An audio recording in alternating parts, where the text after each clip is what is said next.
Hello. Hello मेरे प्यारे प्यारे दोस्तों, आपका मेरे चैनल में स्वागत है। मेरे चैनल का नाम है रजनीकांत सिन्हा। ये यूट्यूब का चैनल है, समझे कि नहीं। ये तो बात है।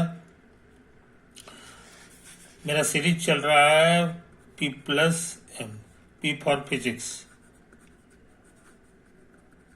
तो आज हम फिजिक्स की बात करने जा रहे हैं, है कि नहीं। उसमें जो हम तर्क वितर्क देंगे, ये मेरा दिया हुआ नहीं है ना। एक आदमी थे बहुत नामी, गॉस। उन्होंने वो सब तर्क दिया था, वही हम तुमको सुनाने जा रहे हैं, है कि नहीं। उनका नाम इसलिए हो गया कि उन्होंने जो भी तर्क दिया था उस पे लोगों ने शक शक जताया कि हो सकता है गलत हो, लेकिन प्रैक्टिकल किया गया तो सब कुछ सही था, समझे कि नहीं। इसीलिए उनके तर्क की आज मान्यता हो गई, और हम लोग भी उसी तरह से काम करते हैं। अब क्या है काम, से समझ लो। ये देखो, ये हम तस्वीर बना रहे हैं ऐसा। इसको पैरेललोग्राम मत समझ लेना, ये सब राइट एंगल 90 डिग्री है ना, इस तरह से। और हम एक जमीन का फोटो बना रहे हैं। ये जमीन हमारे लिए यही है, जमीन हमारे लिए यही है, यही है, समझे। ये हमारे लिए हॉरिजॉन्टल जमीन है, ये हॉरिजॉन्टल प्लेन है, समझे। इसका नाम कुछ दे दो। इसका नाम हम लोग दे रहे हैं A B C और D, समझे। इस पे प्रोजेक्शन लो। प्रोजेक्शन जो है के लिए हम लाल कलम यूज कर रहे हैं। इसको यहाँ से यहाँ, यहाँ से यहाँ कर दो, इसको यहाँ से यहाँ कर दो, ये सब परपेंडिकुलर, समझे। और इसको फिर यहाँ से मिला दो। तो ये जो चीज आया है यहाँ से लेके ये और ये वाला है ना, यही प्रोजेक्शन कहलाएगा। क्या कहलाएगा? प्रोजेक्शन। नाम दे दो। इसको हम लोग P कहते हैं, Q कहते हैं, है कि नहीं। बाकी सब ठीक। Here projection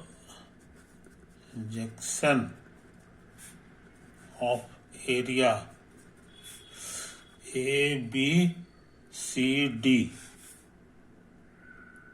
on horizontal plane on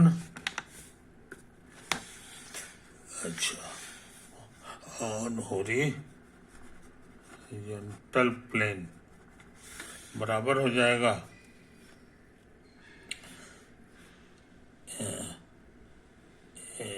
area, projection of area बराबर हो जाएगा APQD, APQD। आई बात समझ में? कोई दिक्कत? अच्छा, तो इसका एरिया हम जानना चाहते हैं। इसको भी ना हो तो एरिया कह दो। एरिया का प्रोजेक्शन एरिया हो गया, ये भी एरिया था। तो ताकत लगाना ये सब रेक्टेंगल शेप का है, सब जो है तुम्हारा 1990 है, समझे।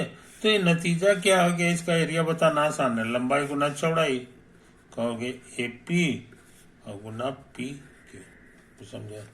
ये तो आया है। अच्छा, AP को हम कैसे लिख रहे हैं सो देखो। याद रहे ये एंगल है दोनों प्लेन के बीच का एंगल थीटा। तो AP को हम लिख सकते हैं AB cos theta, cos theta, क्योंकि इसके लिए ये वाला बेस हो गया, ये हाइपो हो गया, 90 के सामने है तो हाइपो हो गया। तो cos होता है base by hypo, AB hypo है तो हाइपो कट जाएगा, AP बच जाएगा, है कि नहीं। तो AP को लिखने का ये तरीका हो गया, PQ लिख दो। अच्छा, अब हम सोचते हैं AB गुना PQ लिख दो और गुना cos थीटा, समझे। अच्छा, अब जो AB है, ये जो PQ है, ये हमको लग रहा है AD के बराबर है, एडी, ये जो पीक्यू है फोटो में, एडी दोनों बराबर लग रहा है, तो हम लोग ऐसा करें, ए बी रहने दें और गुना इसको एडी लिख दें, ए बी गुना एडी, और इसको उतार दें। तो ए बी गुना एडी क्या है, सो समझ लो, ये रेक्टेंगल है, ए बी एक साइड हो गया और एडी दूसरा साइड हो गया, दोनों गुना करोगे तो इसका एरिया मिल जाएगा, area of A B C D, A B समझे, और गुना कॉस थीटा। तो मेरे पास बहुत अच्छा फॉर्मूला मिल गया है, projection of area A B C D, A B C D बराबर आ गया है area of A B C D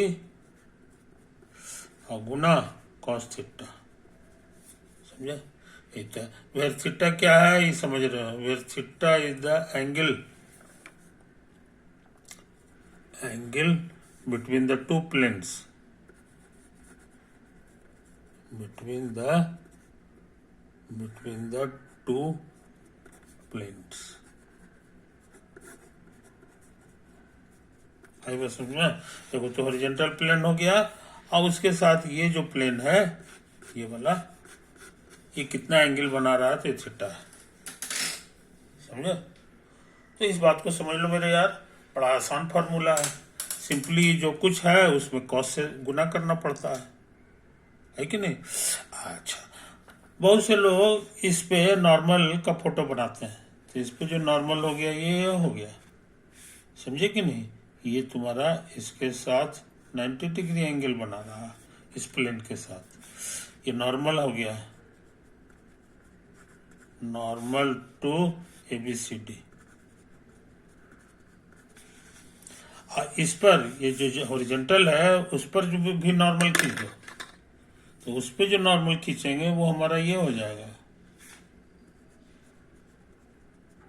normal to horizontal, समझा, हॉरिजॉन्टल। खास बात क्या है कि ये जितना एंगल बनेगा ना उतना ही एंगल यहाँ भी बनता है, उतना ही एंगल इधर, क्योंकि जितना ये टेढ़ा हुआ है उतना ही ये भी टेढ़ा हो गया, नॉर्मल भी घूम गया उतना ही। इस बात को समझो, ये जो था इसका नॉर्मल ये है, लाल वाला है, लेकिन इसको जब ऐसे उठाए, थोड़ा जितना उठाओगे उतने ही इधर भी बेंड कर जाएगा, तो ये दोनों सेम एंगल हो जाता है। ये फोटो से क्लियर है। तो यहाँ पर जो थीटा एंगल है ये प्लेन के बीच का एंगल भी लिख सकते हैं और नॉर्मल के बीच का भी एंगल लिख सकते हैं, which is equal to angle between normals, between the two normals,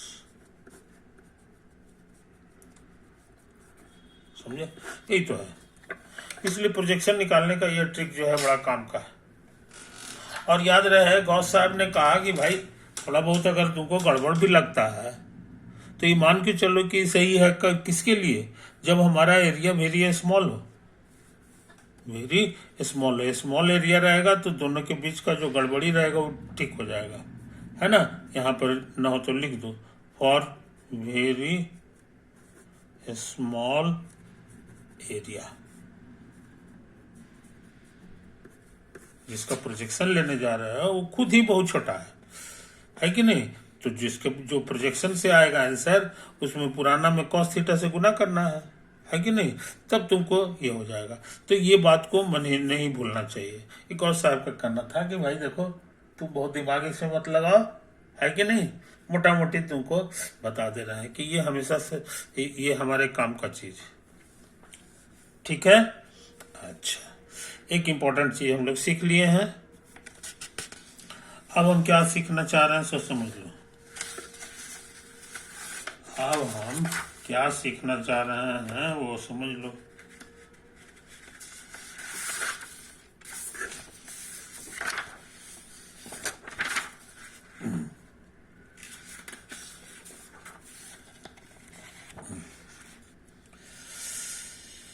ये देखो, ये हमारा जो है ना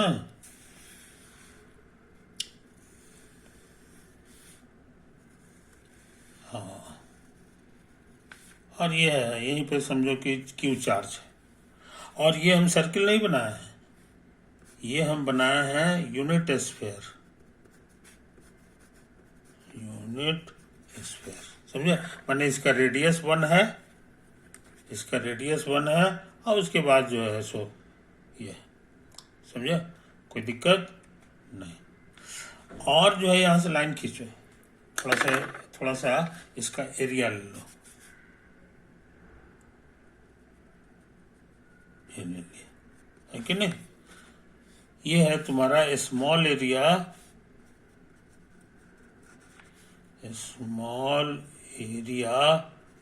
on the unit sphere, unit sphere, समझे। तो यहां से हर जगह से तुम लाइन खींचो, रेडियल लाइन, ऐसे ऐसे गया, ऐसे ऐसे गया, ऐसे ऐसे गया, हर जगह से खींचो। तो यहां पर क्या होगा जनाब, सो समझ लो, यहां पर तुमको फिर से एरिया मिलेगा, ये तुमको फिर से एरिया मिलेगा, है कि नहीं। ये चीज समझ लो, ना हो तो ऐसे ऐसे ऐसे ऐसे ऐसे फोटो बना दो, कोई दिक्कत ये है। और ये जो है ना इसी के पैरेलल है, इसका भी सेंटर वही है, ये जो है ना ये है, इस तरह से तुमको मिलेगा, ये भी जो है तुमको मिलेगा। और ये जो दूरी है इसको आर कर दो, इसको आर कर दो। और इसका जो रेडियस है ये तुम्हारा कितना है, तो 1 है कि नहीं। ऐसा करें, हम इसका एरिया निकालना चाहते हैं कि इसका एरिया कितना होगा, समझे। इसका एरिया दिया हुआ है, इसका एरिया 9 तो नाम दे दो, इसका एरिया है डेल्टा ए, ये छोटा सा स्मॉल एरिया हम इसी तरह से लिखे हुआ है कि नहीं। अब फोटो को काट के निकाल लो, फोटो को काट के हम लोग निकाल लें ऐसे करके, तो हम लोग के लिए थोड़ा आसान रहेगा। ये देखने में मोटा मोटी ये हो गया। और ये जो दूरी है तुम्हारा, ये दूरी यहाँ से यहाँ तक 1 है, और यहाँ से यहाँ तक वाला जो दूरी अगर ले लेंगे तो ये हमारे लिए r है, ये हमारे लिए r, समझे। अब मान लो कि ये वाला जो तुम्हारा एरिया है ये कुछ एरिया, समझे। यहाँ पर कुछ एंगल बनेगा, ये एंगल का कुछ नाम दे दो, अल्फा नाम दे दो, देखने में कोण की तरह लगता है, कोण की तरह लगता है कि नहीं। तो ये सब माप है कब, जब हमारा सब कुछ स्मॉल हो। अगर ये वेरी स्मॉल है तो ये कोण जैसा लगता है, सुंदर लगता है कि नहीं लगता है, इस पर ध्यान देने की जरूरत नहीं है। खैर, तो यही चीज है, लेकिन अभी हम इसी पर विचार कर रहे हैं, तो हमको तेजी से काम कर रहे हैं।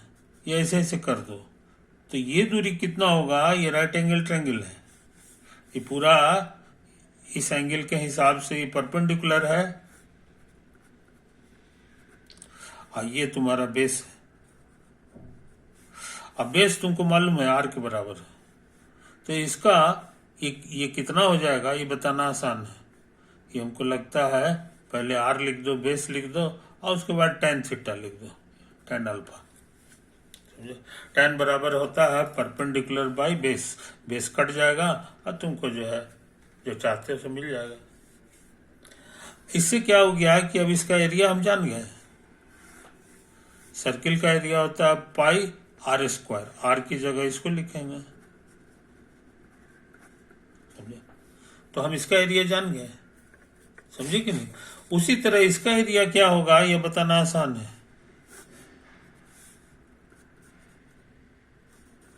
इसका एरिया क्या होगा सो हम लोग जान जाए, बिल्कुल यही फॉर्मूला, खाली आर के जगह 1 कर देना है, तो हो जाएगा पाई गुना 1 tan थीटा का होल स्क्वायर, समझे। ये तो है कहानी, तो ये हो जाएगा पाई tan स्क्वायर थीटा, है ना। और याद रहे इसी एरिया का नाम है जी, बढ़िया, सॉलिड एंगल इसको कहा जाता है। क्या कहा जाता है, सॉलिड एंगल, पूरी दुनिया में इसका नाम है। और ये हमारा डी ओमेगा के नाम से लिखाता है, समझे?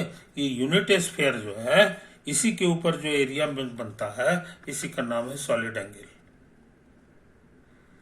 तो उस हिसाब से ये सॉलिड एंगल है। ये देखो यहाँ पे आर स्क्वायर को इधर कर लो, आई लिखा हुआ है पाई टेन स्क्वायर अल्फा, तो ये आर स्क्वायर हो गया। आई तुम्हारा सॉलिड एंगल है, सॉलिड एंगल। आई बात समझ में? कोई दिक्कत नहीं। तो इस बहाने सॉलिड एंगल का फॉर्मूला मिल गया है। ये एरिया जो है, ये एरिया को आर स्क्वायर से भाग दे दो तो सॉलिड एंगल मिल जाएगा। सॉलिड एंगल हो गया हमारा टोटल एरिया अब बटे आर स्क्वायर। हम शुरू में ही बता दिए हैं हमेशा और स्मॉल एरिया के लिए, और स्मॉल एरिया के लिए हम लोग एकदम इक्वल मान लेंगे। गॉस का कहना था कि अगर आपको कुछ गड़बड़ लगता भी है तो आप ऐसा काम कीजिए, समझे? आप जो है हम तेजी से काम करने जा रहे हैं। मेरे पास 2 हथियार चाहिए था, दोनों के दोनों मिल गया, दोनों के दोनों मिल गया। यहाँ पर जो एरिया रहता है उसी को आर स्क्वायर से जहां भाग देंगे तो हमको ये वाला सॉलिड एंगल मिल जाएगा। इसी का नाम है सॉलिड एंगल। ये देखो यहाँ हम लिख दिए, समझे? तो ये चीज है सॉलिड एंगल माने हो गया यूनिट स्फीयर पे इस एंगल, इस सरफेस का प्रोजेक्शन, इसका जो शैडो बनेगा वही वाला है। कोई दिक्कत नहीं। अच्छा, अब जो है हम एक्चुअल फोटो बना रहे हैं। अब हम एक्चुअल फोटो बनाने जा रहे हैं कि मान लो कि यही हमारा चार्ज है क्यू, और मान लो कि यही तुम्हारा जो है, समझे कि नहीं, कोई सरफेस एरिया है, और यहां पे बना लो एक तो यूनिट स्फीयर, यूनिट स्फीयर है ना। अब इसका यहां से यहां प्रोजेक्शन लो, हर जगह से ऐसे ऐसे लकीर खींचो। ऐसे ऐसे लकीर खींचोगे तो इसमें भी एक तरह का एरिया बन जाएगा, समझे? इस एरिया का ही नाम होगा solid angle. Solid angle formed by this area. इस एरिया का नाम दे दो डी ए। डी ए माने स्मॉल एरिया, ये स्मॉल एरिया, समझे कि नहीं? तो solid angle formed by area D A, एक तो है। तो तुमको ट्रिक सिखा दिए हैं, ट्रिक सिखा दिए हैं कि सबसे पहले क्या करो कि यहां से जो है बिल्कुल इसके परपेंडिकुलर जो है पहले एक तो एरिया बनाओ। तो ऐसे ऐसे बना देंगे। आई बस समझ में? यही तो बना है। तो इसका एरिया कितना हो गया ये बताना आसान है। इसका एरिया डीए था, तो तुमको पिछला वीडियो में सिखाया है कि इसके बीच का जो एंगल है ऐसे ऐसे ऐसे ऐसे इसको थीटा कर दो, तो ये कॉस थीटा हो गया। यही चीज तो हम सिखाए थे पिछला वीडियो में। पिछला वीडियो में हम यही सिखाए थे। देखो यार कि जब भी प्रोजेक्शन लेना होगा तो उसमें कॉस थीटा से गुना करना पड़ता है। पिछला एरिया में कॉस थीटा से गुना करो, तो उस ट्रिक से इसका एरिया जो इतना था उसका इसमें ये प्रोजेक्शन हो गया, है कि नहीं? और ये जो है थीटा क्या है? तो एंगल बिटवीन टू नॉर्मल्स। इस पे जो नॉर्मल है, मान लो ये वाला नॉर्मल है, और ये जो है रेडियल लाइन जो है लाल वाले पे नॉर्मल है, तो इसके बीच का जो एंगल है यही थीटा है तुम्हारा। तो वही थीटा यहाँ भी है, तो ये हो गया। कोई दिक्कत नहीं। अब ये जब एरिया मिल गया तो ये बताना आसान है, ये बताना आसान है। तुमको सिखा दिए हैं यहां से यहां तक की जो दूरी है ये मेरे लिए आर है। तो तुमको अभी ट्रिक सिखाए हैं कि सॉलिड एंगल बराबर एरिया बटे आर स्क्वायर होता है।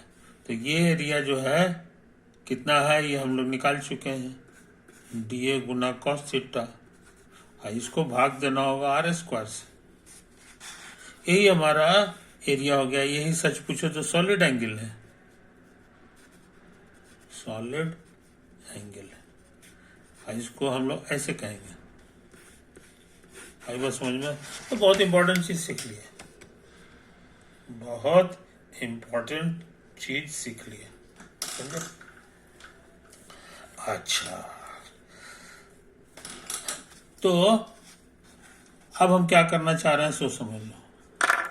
अब हम ये कहना चाह रहे हैं कि मान लो तुम्हारा ये कोई भी जो है टेढ़ा मेढ़ा जो है सरफेस दिया हुआ है, सरफेस, ये क्लोज्ड है, चारों तरफ से बंद है। इसके अंदर जो है कोई चार्ज है चाहे पॉइंट, इनसाइड, ये इनसाइड है, inside the closed, inside the closed surface, समझे?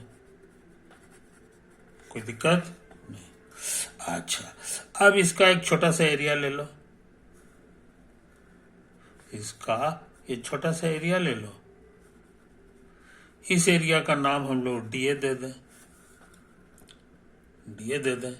अब यहां पर जो है ना इस सरफेस के ऊपर नॉर्मल होगा, तो नॉर्मल का फोटो बना दो। यही है हमारा normal, normal to the surface, समझे? अच्छा, अब ये अंदर में है तो अंदर में वो हम लोग गोला बना दें, यूनिट स्फीयर एक ठो बना दें, यूनिट स्फीयर बना दें। ये हमारा क्या है? यूनिट स्फीयर, समझे? अच्छा, तो यूनिट स्फीयर है तो इसको यहां से यहां मिलाओ, तो ये हो गया रेडियल लाइन, और इसी के बीच का एंगल है हमारा थीटा, और इसके कारण यहां पर एक छोटा सा एरिया बनेगा, इसी का नाम है सॉलिड एंगल, सॉलिड एंगल। इसका ट्रिक हम जान गए हैं। ये इसके कारण पहले ये निकालेंगे डी ए और कॉस थीटा, और कॉस थीटा को भाग देना पड़ता है आर स्क्वायर से, यही सॉलिड एंगल हो जाता है, समझे? तो ये काम तो हम यहां भी कर चुके थे, वही चीज हम दोबारा तुमको दिखा दिए। हम जानना चाहते हैं टोटल सॉलिड एंगल कितना होगा, टोटल सॉलिड एंगल, है ना? कहोगे बहुत आसान काम है, हर जगह से इसी तरह का प्रोजेक्शन लोगे, हर जगह से इसी तरह का प्रोजेक्शन लोगे, तब जो है ये पूरा बाहर का जो सरफेस है ये पूरा को कवर कर लेगा। Area of surface area of unit sphere, surface area of unit sphere, क्योंकि उसी पर तुम्हारा सॉलिड एंगल का एरिया बनता है, समझे? Solid angle. अच्छा, आइए बताना बहुत आसान है। सरफेस एरिया का फॉर्मूला होता है 4 पाई आर स्क्वायर, यहाँ आर की जगह 1 है क्योंकि यूनिट स्क्वायर है, तो ये 4 पाई और 1 स्क्वायर हो जाएगा, कुल मिला के 4 पाई हो गया, समझे? तो बहुत इंपॉर्टेंट चीज जान गया कि टोटल सॉलिड एंगल बराबर होता है 4 पाई। कोई दिक्कत? अच्छा, अब जो है इतना बैकग्राउंड के बाद अब हम हिम्मत कर रहे हैं, है ना, कुछ और काम करने के लिए, फ्लक्स लेने के लिए, फ्लक्स लेने के लिए, है कि नहीं? कि मान लो कि यही तुम्हारा जो है ब्लू कलर का कोई सरफेस है, इसी तरह ये any closed surface, any closed surface, समझे? कोई दिक्कत? अच्छा, और इसके अंदर एक चार्ज है, इसके अंदर एक चार्ज है Q, समझे? इलेक्ट्रिक चार्ज जो होता है वही, समझे? अच्छा, अब हम इस पर का एक पॉइंट ले रहे हैं, इस पर का एक पॉइंट ले रहे हैं। पॉइंट क्या, खाली पॉइंटे मत ले लो, पूरा एरिया ले लो छोटा सा, है कि नहीं? ये जो एरिया है स्मॉल एरिया, इसको डेल्टा ए कह दो चाहे डी ए कह दो, ये तो है कहानी। अच्छा, और ये तुम्हारा शो कर रहा है नॉर्मल को, ये normal to the area, outward normal to the area, समझे? ये तो है कहानी। और यहां पर जो है एक लकीर खींच दो, मिला दो, तो यही हो गया, यही हो गया। और ये इसके साथ कितना एंगल बना रहा है, तो थीटा, समझे कि नहीं? यही चीज है, यही चीज है, बात समझे? अच्छा, अब इसके कारण यहाँ पे फील्ड क्या होगा?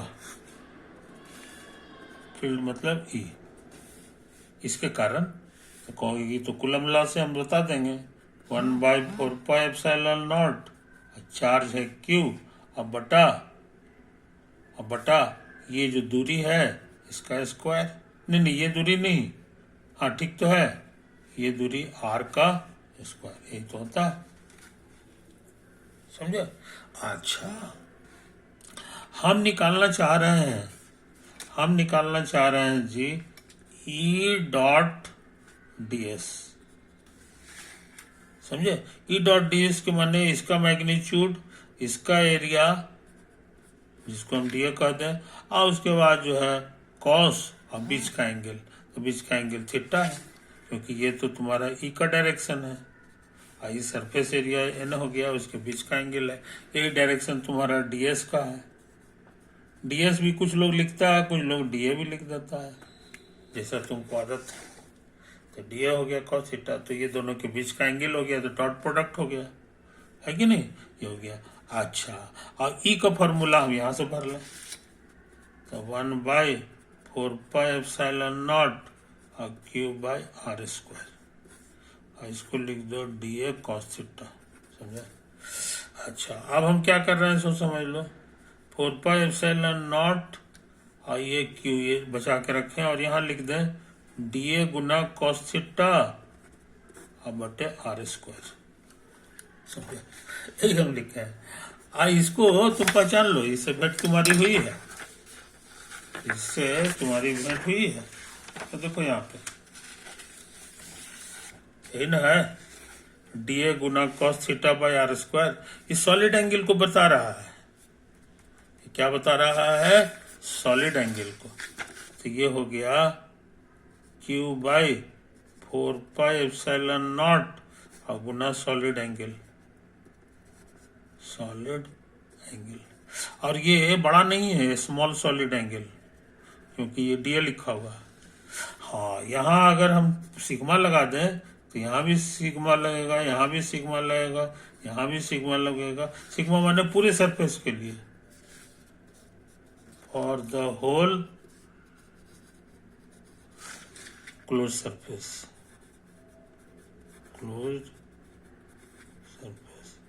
समझे? तो यहाँ भी सिग्मा लगेगा, तो सिग्मा लगेगा तो ये कांस्टेंट है, ये बाहर आ जाएगा सिग्मा के, और यहाँ लिखा जाएगा sigma of all small solid angles,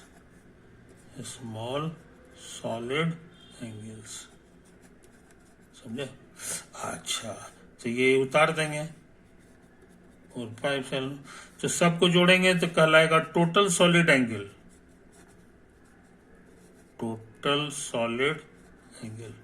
और ये भी मेरा निकाला हुआ है। टोटल सॉलिड एंगल कितना होता है मेरा लिखा हुआ है, ये 4π होता है, यहाँ 4π लिख दो, बगल में लिख दो फ्रॉम स्टार स्टार इसका नंबर दे दो, है कि नहीं? यही चीज है, कोई दिक्कत नहीं।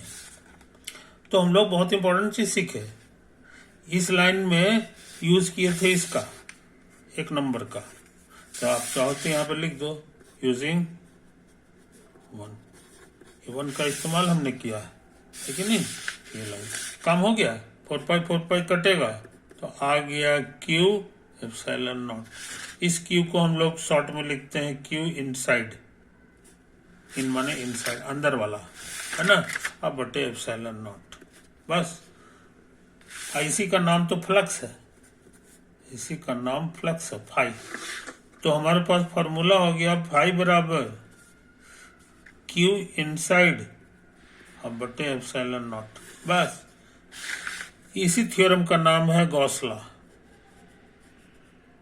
गॉस लॉ तुम्हारा यही है, समझे? तो 2 ठो लॉ हो गया, एक हो गया कूलम्स लॉ और दूसरा हो गया गॉस लॉ, है ना? तो गॉस बहुत बड़ा दिमाग का आदमी था। गॉस जो है बहुत बड़ा, कोई एक्सपेरिमेंट नहीं किया, लेकिन ये है अब बाद में एक्सपेरिमेंट करके पाया गया कि 100% सही है, करेक्ट। तो उसकी सारी जो तर्क था उसको लोगों ने माना कि नहीं एकदम सही सही कर रहा है, हो न हो यही सब बात। तो आज तुमको जो है बहुत बड़ा चीज हम सिखा दिए, है कि नहीं? कि धीरे धीरे कर करके हम लोग कई काम किए हैं और तब कहीं जा करके मंजिल तक पहुंचे, समझे कि नहीं? तो आज की सभा हम यही समाप्त करते हैं मेरे दोस्तों, टाइम ज्यादा हो गया है कि नहीं? तो है ओवर।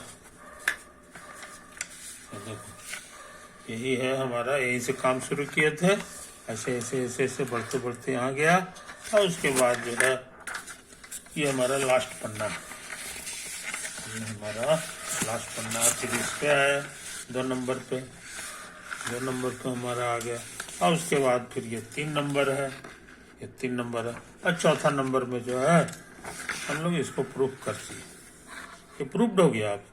अब तुमको चिंता करने की जरूरत नहीं है, एकदम से अनाड़ी नहीं हो कि अंदर अंदर कैसे आया है, अंदर अंदर कहीं क्या क्या तर्क है, इसको इससे तुम बिल्कुल अनजान नहीं हो। ओवर।